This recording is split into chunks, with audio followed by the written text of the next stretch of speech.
सर्वेभ्यो नमः। देववाणी संस्कृतं यूट्यूब चलदृश्यं प्रति भवतां भवतीनां च हार्दं स्वागतम्। मित्रों, पाणिनीय व्याकरण की प्रसिद्ध संज्ञाएं जो हमारी सीरीज चल रही है, उसमें आज हम आपके समक्ष महर्षि पाणिनि की एक संज्ञा को लेकर के प्रस्तुत हो रहे हैं। इस संज्ञा के लिए हम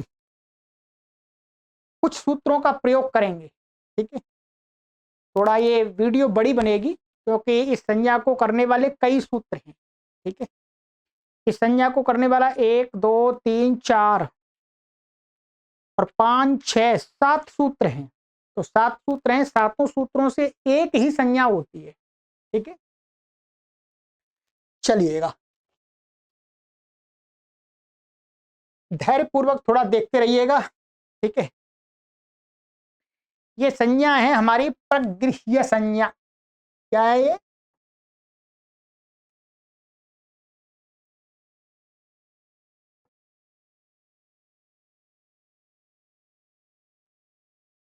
लौकिक संज्ञा नहीं है, वास्तव में ये महर्षि पाणिनि की ही संज्ञा है। महर्षि पाणिनि के व्याकरण शास्त्र में ही इसका प्रयोग होता है। ये ध्यान रखेंगे, मैं पहले ही बता देता हूं कि जिसकी प्रगृह्य संज्ञा हो जाती है, जिसकी प्रगृह्य संज्ञा हो जाती है उसको फिर कोई संधि आदि कार्य नहीं होते। जिसका नाम प्रगृह्य रख दिया फिर उसको कोई भी संधि नहीं होगी, वो वैसा का वैसा ही रहता। ये इस प्रगृह्य संज्ञा करने का लाभ है, अभी हम आपको दिखा देंगे। प्रगृह्य संज्ञा करने का सबसे पहला जो सूत्र है वो है ईदु दे द्विवचनम प्रगृह्यम। आप इसको लिख भी सकते हैं। सूत्र है ईदु दे द्विवचनम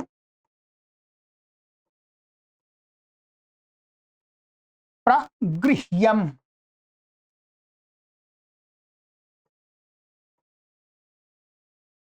ठीक है, ये सूत्र संख्या है हमारी प्रथम अध्याय के प्रथम पाद का 11वां सूत्र है। ठीक है, एक एक एक एक 4 बार हो गए तो। ठीक है, प्रथम अध्याय के प्रथम पाद का 11वां सूत्र। अब इसका जो अर्थ है, सीधा सरल अर्थ है इसका। इसके अंदर 3 अक्षर है, 3 है। एक तो ऐसा है ईत, और ये है ऊत, और ये है एत, ऐसे है। ठीक है जी, ये 3 है। इनसे इसका तात्पर्य है कि दीर्घ ईकार, दीर्घ ऊकार और एकार, क्योंकि ये त नहीं है, त तो हट जाता है व्याकरण के नियम से। दीर्घ ई, दीर्घ ऊ और ए, ये तो दीर्घ होता ही है। ये कहते हैं दीर्घ ईकार अंत वाला कोई शब्द हो, दीर्घ ऊकार अंत वाला कोई शब्द हो, अर्थात दीर्घ ऊ जिसके अंत में ऐसा शब्द, और दीर्घ एकारांत कोई शब्द हो। ध्यान रखेंगे, ईकारांत, ऊकारांत, एकारांत क्या है? द्विवचन वाला होना चाहिए। अर्थात जिस शब्द का द्विवचन में, या द्विवचन का रूप चलाएं, उसका कोई भी व्यक्ति द्विवचन में, या अभी तो सामान्य रूप से प्रथमा ले सकते, द्वितीय ले सकते हैं, किसी का भी द्विवचन लेना है। पहले हम पूरे शब्द का रूप चलाएंगे द्विवचन में, फिर द्विवचन में यदि वो शब्द रूप दीर्घ ईकारांत बन जाता है, दीर्घ उकारांत बन जाता है, एकारांत बन जाता है, तो उस शब्द की क्या हो जाती है? प्रगृह्य संज्ञा हो जाती है। ध्यान रखें, जैसे मैं आपको अभी एक शब्द बता रहा हूं, जैसे ये है हमारा अग्नि शब्द है। अग्नि शब्द का जब रूप चलाते हैं तो द्विवचन में इसका क्या बने, अग्नि, अग्नि। द्विवचन में इसका रूप क्या बना, पहले द्विवचन का रूप बना लेना है, ध्यान रखेंगे। ईकार ऊकार एकार तो बाद में देखना है, पहले तो द्विवचन का रूप बनाना है शब्द का। ये बन गया द्विवचन का अग्नि। अब ये द्विवचन का रूप हो गया। अब देखेंगे, अच्छा दीर्घ ईकारांत है ये, पहले तो नहीं था ये, परंतु द्विवचन में ये दीर्घ ईकारांत हो गया। तो अब इसकी क्या हो गई, प्रगृह संज्ञा हो गई इसकी। अब प्रगृह संज्ञा होने से क्या हो जाएगा, यहां मानिएगा कोई हमने एक शब्द रख दिया, इति ऐसा दिखा दिया, फॉर एग्जाम्पल अग्नि इति। अब इसकी मैंने बताई थी अभी कि इसकी जिसकी प्रगृह संज्ञा हो जाती है उसको कोई भी संधि नहीं होती, संधि नहीं होती, ध्यान देंगे। अब यहां पर कोई कहे आकाश सवर्ण दीर्घ या दीर्घ संधि हो जाए, नहीं, संधि नहीं होगी। क्यों, इसकी प्रगृह संज्ञा हो गई। इसके लिए भी एक सूत्र है, वो सूत्र भी आपको जानने की आवश्यकता नहीं, बता देता हूं। प्लुत प्रक्रिया अचनित्यम, ठीक है। ये कहता है जिसकी प्रगृह संज्ञा हो गई उसको कुछ भी नहीं होगा, वैसा का वैसा ही रहेगा। तो इसी प्रकार से और भी अनेक शब्द हो सकते हैं, ये समझ में आना चाहिए आपको। अब दीर्घ उकार का ले लेते हैं एक शब्द, जैसे हमने लिया वायु शब्द लिया, वायु का द्विवचन में क्या बनता है, वायु, वायु, यही तो बनता है वायु। अब ये द्विवचन का है, दीर्घ उकारांत है, इसलिए इसकी क्या हो गई, प्रगृह संज्ञा। अब यहां पर भी आगे हम वैसे ही उदाहरण के लिए इति रख देते हैं, तो यहां पर क्या है, अब कोई संधि नहीं होगी क्योंकि प्रगृह संज्ञा हो गई। यहाँ एको एणची प्राप्त हो रहा है वैसे, तो एको एणची से यहां पर नहीं होगा, ये ऐसा का ऐसा ही दोनों अलग रहेंगे। अथवा इसके स्थान में और भी कोई ऐसा शब्द आ जाए, है कुछ भी और आ जाए, आजादी, तो भी कोई संधि नहीं होगी, ऐसा कैसा ही रहेगा, क्योंकि इनके बाद तो आजादी कोई होगा तभी तो संधि प्राप्त होगी, ध्यान रखेंगे। इसी दीर्घ उकारांत का हो गया। अब एकारांत का, द्विवचन का एकारांत का, जैसे माला शब्द है हमारा, माला, जैसे रमा है माला, माला का द्विवचन में क्या बनता है, माला, माले, ये बन गया, ये द्विवचन का है, एकारांत है ये, है, इसलिए इसकी क्या होगी, प्रगृह संज्ञा, प्रगृह संज्ञा होगी। अब प्रगृह संज्ञा हो जाने से अब यहाँ पर कुछ लिखेंगे, इति लिखा हमने, तो अब यहाँ पर संधि नहीं होगी। यहाँ पर कौन सी संधि प्राप्त होती है, एचो यबा याबा प्राप्त होती है, परंतु वो नहीं होगी। क्यों, क्योंकि अब यहाँ इसकी प्रगृह संज्ञा हो गई है। ये ध्यान देंगे, शब्द रूपों में ये नहीं लगता, केवल तिगंतों में भी लगता है। ऐसा मत मानिएगा कि द्विवचन, द्विवचन, द्विवचन चाहे वो शब्द रूप हो चाहे धातु रूप हो, सब में लगेगा। ये एक धातु रूप का भी दिखा देता हूं मैं, जैसे वो सेवते है, सेवते, सेव धातु का लट लकार में प्रथम पुरुष में द्विवचन में क्या बनता है, सेवते, सेवेते, क्या बनेगा जी, सेवेते, ये द्विवचन का बन गया, ये तिगंत का रूप है, इसलिए दिखा रहा हूं मैं। अब आगे यहां पर इति लिखा हमने, सेवेते इति। अब यहाँ एचो यावा, यावा से संधि नहीं होगी क्योंकि ये द्विवचन का आया और एक अंत है, इसलिए इसकी प्रगृह संज्ञा हो गई है। अच्छी प्रकार से समझ में आना चाहिए। ये प्रगृह संज्ञा करने के जो मुख्य सूत्र हैं उनमें प्रमुख सूत्र है। स्पष्ट हो गया है। पहले क्या देखेंगे, हम देखेंगे द्विवचन, द्विवचन, द्विवचन, द्विवचन, द्विवचन का शब्द रूप लेंगे, फिर उसको देखेंगे यदि वो दीर्घ इकारांत है या दीर्घ उकारांत है या एकारांत है, तब उसकी प्रगृह संज्ञा होगी। ठीक है, सबसे पहले क्या देखना है, द्विवचन। चलिएगा, ये कंप्लीट हो गया आपका। अब हम दूसरे सूत्र पर चलते हैं, प्रगृह संज्ञा का ही। आगे का सूत्र है हमारा आदसोमात, ये लिख लीजिएगा, बहुत कार्य के हैं आप। ये इसी का आगे का सूत्र है 12 नंबर का, संख्या लिखने की आवश्यकता नहीं है, बस क्रम से है ये 12वां सूत्र है।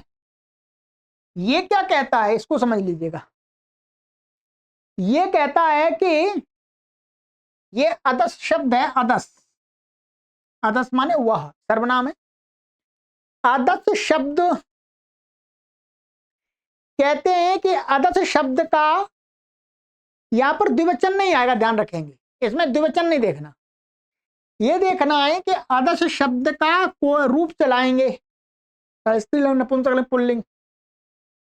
उस अदस शब्द के जब रूप चलाएंगे तो जहां जहां म मिलेगा, क्या है म, अदस शब्द के जब रूप चलाते हैं तो उसमें क्या है, कई जगह म आ जाता है, ठीक है। तो उस म मान जहां उस अदस शब्द के रूप में जहां म आ जाए, चाहे वो एक वचन का हो, चाहे द्विवचन का हो, चाहे बहुवचन का हो, उससे कोई लेना देना नहीं। म आ रहा, म के बाद में वो दीर्घ ईकार हो अथवा ऊकार हो अथवा एकार हो तो भी उसकी क्या हो जाती है, प्रगृही संज्ञा। जैसे अदस शब्द का एक रूप बनता है असाऊ, ये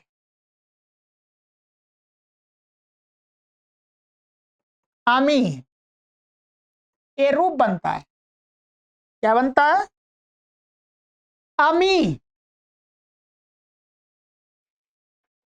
अमी ये तो असाऊ, अमू, अमी, इस प्रकार से रूप चलेंगे। तो यहां पर क्या है, अमी ये अदस शब्द का रूप है, वचन का कोई लेना देना नहीं है। अब यहां पर ये माए, म के बाद में ई आ गया, इसलिए इसकी भी क्या हो जाएगी, प्रगृही संज्ञा हो जाएगी।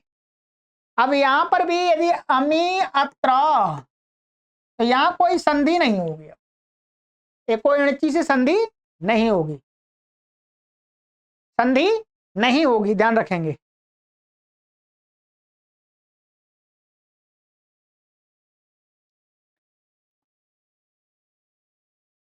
तो ये हो गया, ठीक है। अब इसी प्रकार से और भी ले सकते हैं, वो उसका ले सकते हैं ऊ का, आमू, ये द्विवचन में बनता है, तो वचन से कोई लेना देना नहीं है वैसे, इसी का रूप क्या बनता है, आमू। अब यहां पर भी क्या, माए, म से उत्तर ऊ है, तो इसकी प्रगृही संज्ञा हो गई। तो प्रगृही संज्ञा होने से यहां पर भी अत्र लिखेंगे, तो यहां पर भी कोई संधि नहीं होगी, ये कोई अणिची लगेगी, वो नहीं लगेगा।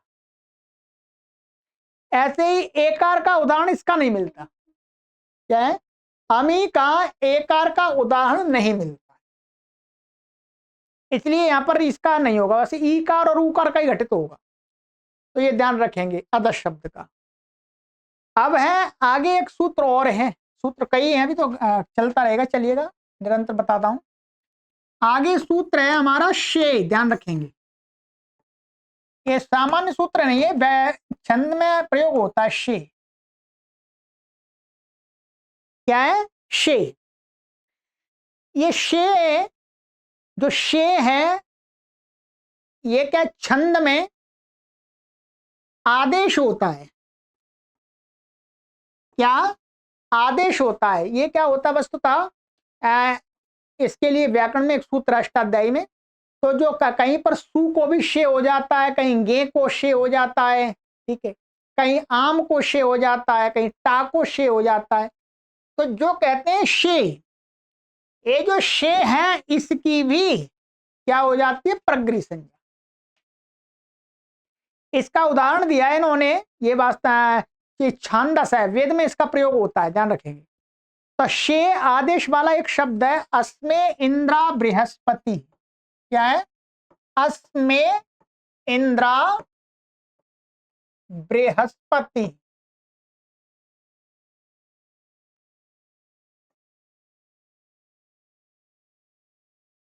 ठीक है। ये तो ये ऋग्वेद का है। यहां पर क्या है, ये जो ए दिख रहा है आपको, ये क्या है, ए वस्तुतः ये चतुर्थी विभक्ति का रूप है, चतुर्थी विभक्ति एक वचन का रूप है अस्मद शब्द का।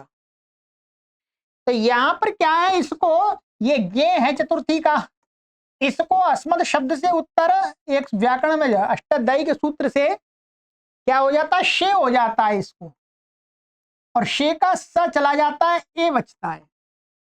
तो जो ए दिख रहा है ये वास्तव में शे का ए है, इसलिए इसकी भी प्रगृह संज्ञा हो जाती है। ठीक है, तो यहां पर अब कोई संधि नहीं होगी, ऐसा का ऐसा ही रहेगा, एचो यवा यावा प्राप्त था तो नहीं होगा। अब आ जाइएगा आगे, ये बहुत कम प्रयोग है, वेद का प्रयोग है, ध्यान रखेंगे। ठीक है, शे ये एक आदेश है, ये सुप माने सु औजस उनमें से किसी के भी स्थान में कर देते हैं, देखना पड़ता है अर्थ के अनुसार। अब इसके आगे का सूत्र है हमारा निपात एकाजनांग, ध्यान रखिए सब प्रगृह संज्ञा के, निपात एकाजनांग,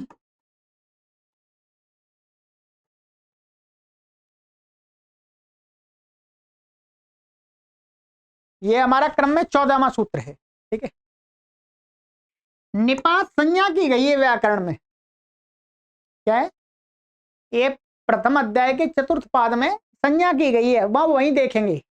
बस यहां पर इतना समझना है कि जिनकी निपात संज्ञाएं व्याकरण में, निपात संज्ञा भी आपको आगे बताएंगे किन किन की है, पर अभी कहते हैं निपात, जिनकी निपात संज्ञा है उनमें, उन निपातों में यदि कोई निपात संज्ञा वाला एकाच, ये इसमें क्या वास्तव में ये ऐसा है, एकाच और प्लस ये अनांग है।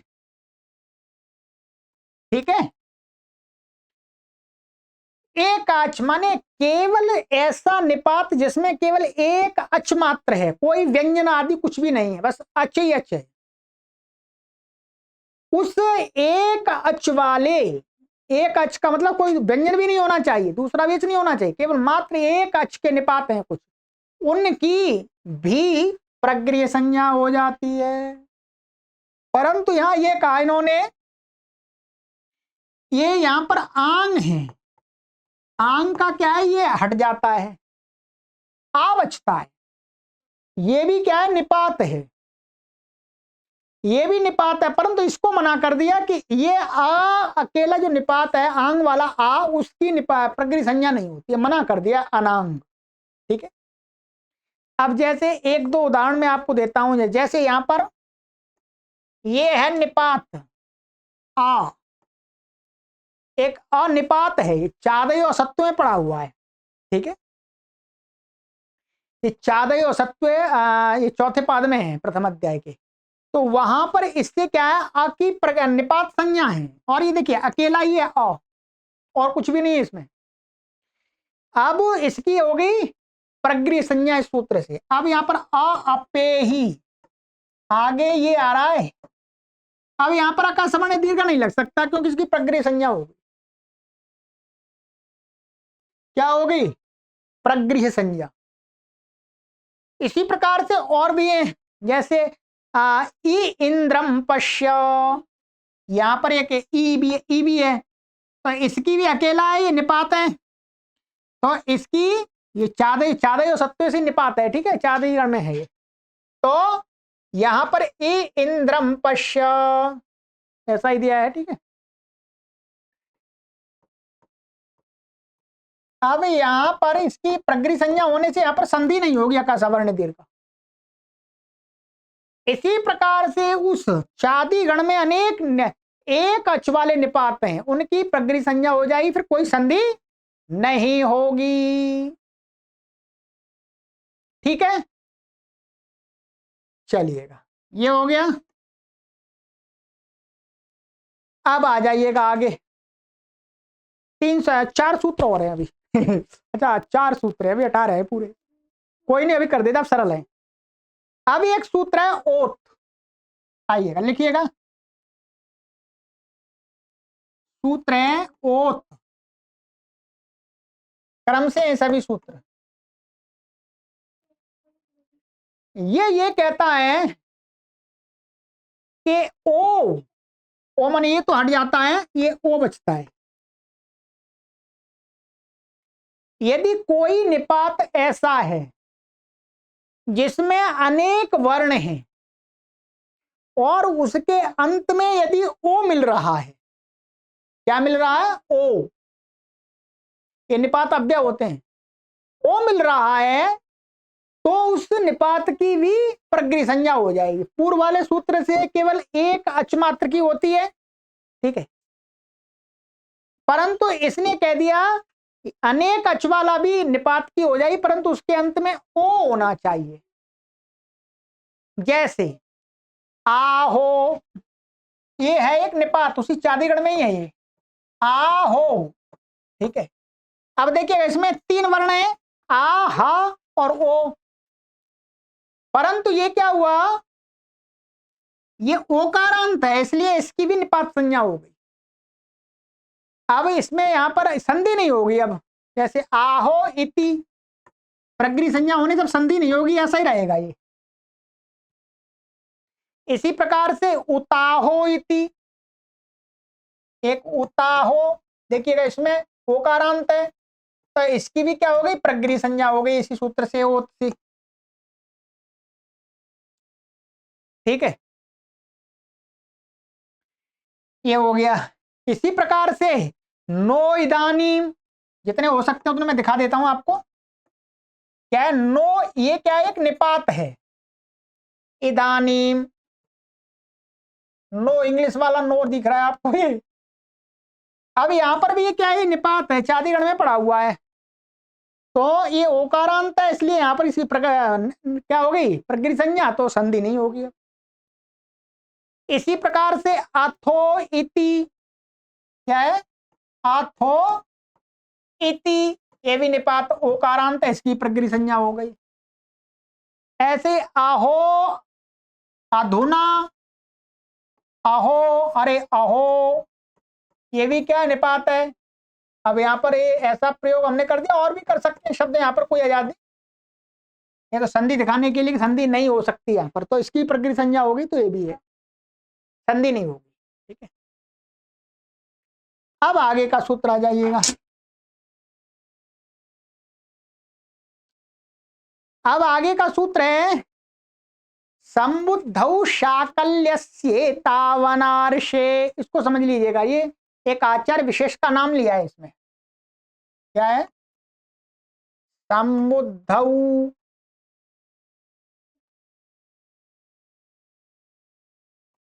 शाकल्यस्य,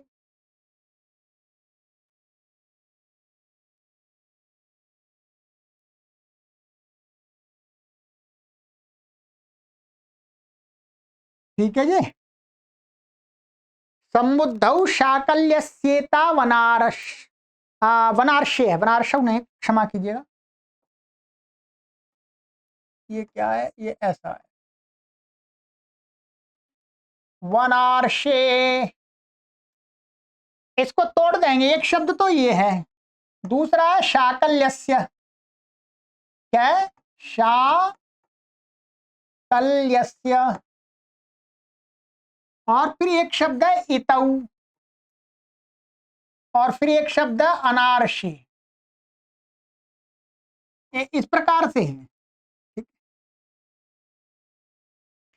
अनारशी का यहां पर अर्थ है, अनार्श का अर्थ है माने लौकिक साहित्य। क्या, संस्कृत का जो लौकिक साहित्य है वो यहां पर है, तो कहते हैं लौकिक साहित्य में प्रयुक्त जो इति, ये वास्तव में क्या है, इति है, इति का सप्तमी में क्या बना दिया, इतौ, इति माने ऐसा इति जो अनार्षे माने अवैध के इतौ, माने ये कह सकते हैं लौकिक साहित्य, लौकिक साहित्य जब क्या मंत्र का जब पाठ करते हैं तो पद पाठ आदि भी अनार्ष होता है, बस अभी इतना ही समझ लीजिएगा। अनार्ष इति माने अवैधिक इति,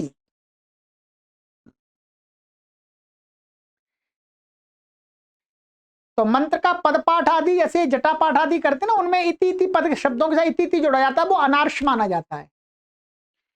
तो इति माने कहते हैं संबुद्धौ, कि संबुद्धि निमित्तक जो माने संबुद्धि में जो ओकार, क्या है संबुद्धि का अर्थ हुआ संबोधन का एक वचन का रूप।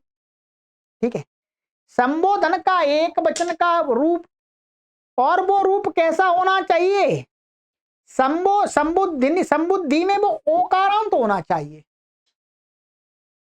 क्या होना चाहिए, ओकारांत। तो उसकी भी क्या हो जाती है, प्रगृह संज्ञा हो जाती है यदि इति परे हो तो। किनके मत में, यहां पर कहा आचार्य शाकल्य के मत में हो जाती है, महर्षि पाणिनि और अन्य आचार्यों के मत में नहीं होगी, वहां तो संधि आदि कार्य हो जाएगा। आचार्य शाकल्य के मत में क्या हो जाती है, प्रगृह संज्ञा हो जाती है। जैसे अब यहां पर एक उदाहरण में देख के समझाता हूं तो समझ में आएगा। जैसे यहां पर उदाहरण दिया है कि वायो इति, क्या दिया है, ये दिया देखिएगा, ये भी वायो और इति, ध्यान रखेंगे। ये क्या है, संबोधन का संबुद्धि का रूप है। ये जो ओकार है ये वस्तुतः कैसे बना है, ये संबुद्धि का जो सु आता है उसको मान करके बना है, गुण आदि होकर के। ये ओकार क्या है, संबुद्धि निमित्तक है, संबुद्धि का रूप ही है। तो ये ओकार है, इसलिए ओकारांत जो शब्द हो गया। अब इसका ये इति है, ये अनार्ष इति है, माने मंत्र का उच्चारण करते समय नहीं है, ये पद पाठ आदि में प्रयोग कर रहे हैं। तो इसलिए इसे इति के पहले आचार्य शाकल्य के मत में क्या होगी, प्रगृह संज्ञा हो गई। प्रगृह संज्ञा हो गई तो अब इसमें कोई संधि नहीं हो, ध्यान रखिए।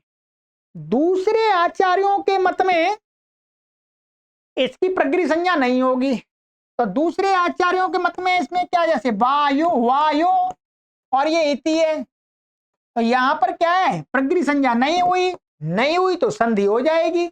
संधि हो जाएगी तो ये क्या बन जाएगा, अब आदेश हो जाएगा एचो एवा से, तो क्या बन जाएगा, वायविति। यहां मिला देंगे तो क्या बन जाएगा ये वास्तव में,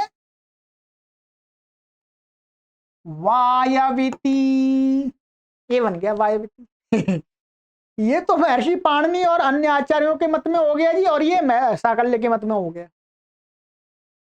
इसी प्रकार से आप और भी ले सकते हैं, जैसे भानो इति भानविति।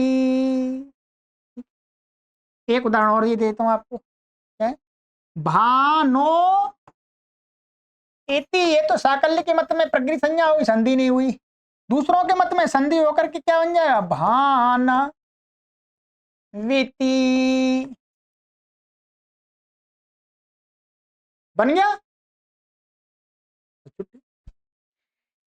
अब एक सूत्र और आगे आ रहा है, ये सूत्र आपको हो सकता है थोड़ा टेढ़े लग रहा है, कोई बात नहीं, एक बार समझ लीजिएगा। ठीक है, मैं आपको पूरी प्रगृह संज्ञा ही समझा रहा हूं। अब देखिए, अब एक सूत्र आगे है ऊया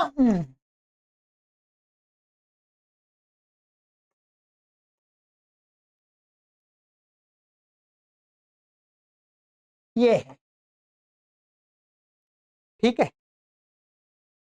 ऊया ये ऐसा सूत्र है, ये सूत्र है, ध्यान रखेंगे। ये वस्तुतः क्या है, ये इसका सब कुछ हट जाता है, ये ऊ बचता है। ये सूत्र का जो अर्थ है कि जो उई है, उई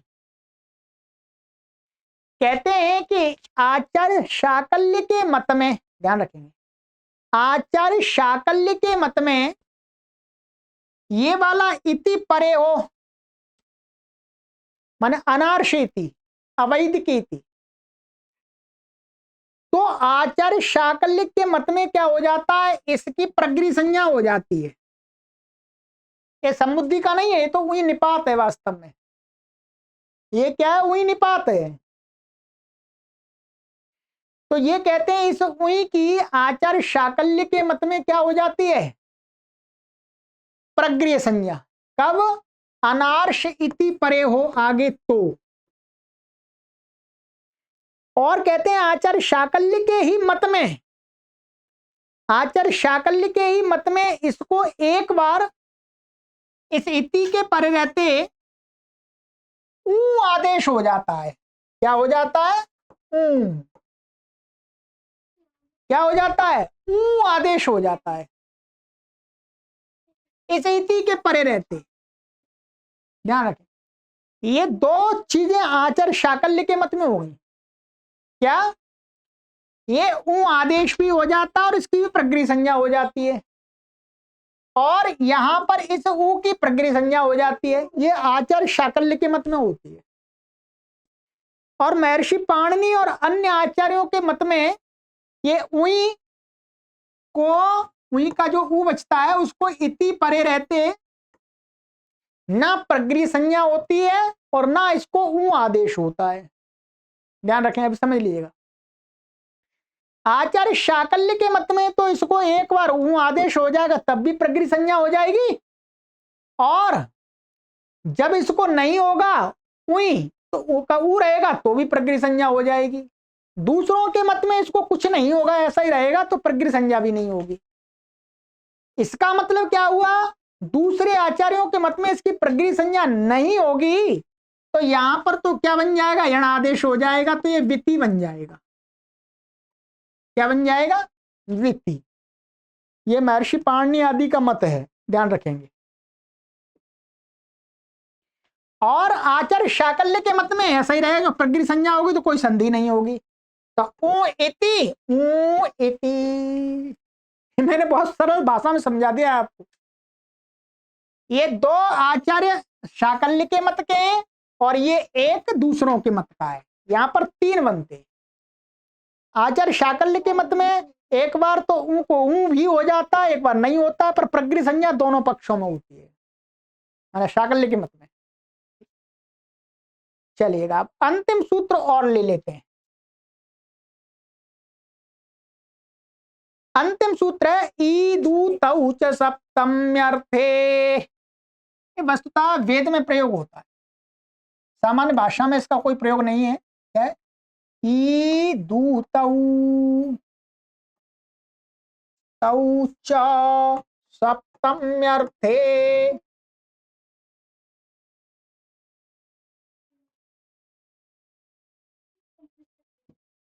ठीक है, ईदूतौ च सप्तम्यर्थे, इसका अर्थ है कि सप्तमी के अर्थ में, सप्तमी का अर्थ कहां पर होगा? जहां सप्तमी विभक्ति होगी। भाई सप्तमी का अर्थ तो वही होगा जहां सप्तमी विभक्ति होगी। तो ये कह रहे हैं कि सप्तमी विभक्ति में वर्तमान, सप्तमी विभक्ति में वर्तमान कोई शब्द यदि ईकारांत, दीर्घ ईकारांत है अथवा दीर्घ ऊकारांत है। क्या है? दीर्घ ईकारांत है, दीर्घ ऊकारांत है, तो क्या होगा? तो उसको कहते हैं प्रगृह संज्ञा हो जाती है। ये वस्तुतः वैदिक प्रयोग है, मैं आपको बताता हूं इसका। अब मोटा समझना पड़ेगा। ये ऐसा आप, ये है सोमो गौरी अधिश्रिता, सोमो गौरी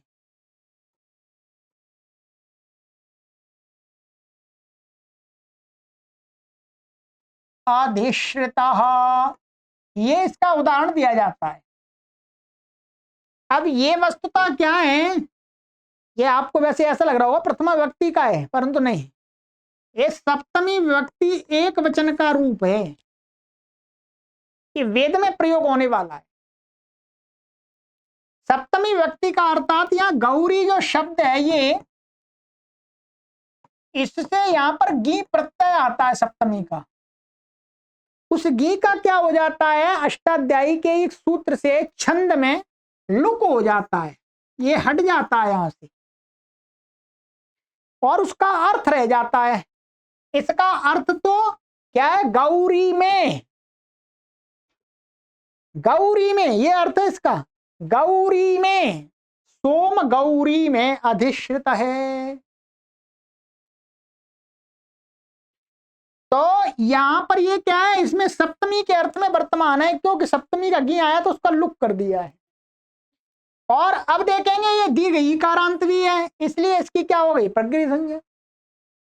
अब प्रगृही संज्ञा हो गई तो क्या होगा? अब यहाँ पर संधि नहीं होगी, ये ऐसा कैसे रहेगा? सोमो गौरी अधिष्ठिता। यदि प्रगृही संज्ञा ना होती तो यहाँ पर क्या हो जाता? आदेश हो जाता। इसके बहुत कम उदाहरण मिलते हैं। इसी प्रकार से एक आगे उदाहरण दिया है, मामकी इति तनु इति। ये मैंने सिद्धियां तब कराई जब व्याकरण आपको पढ़ाया ना प्राचीन महाप्रक्रम से। ऐसे मामकी इति, ये सप्तमी का है वास्तव में। यहां पर भी मामकी शब्द से गी आता, उसका लुक आदि हो जाता है।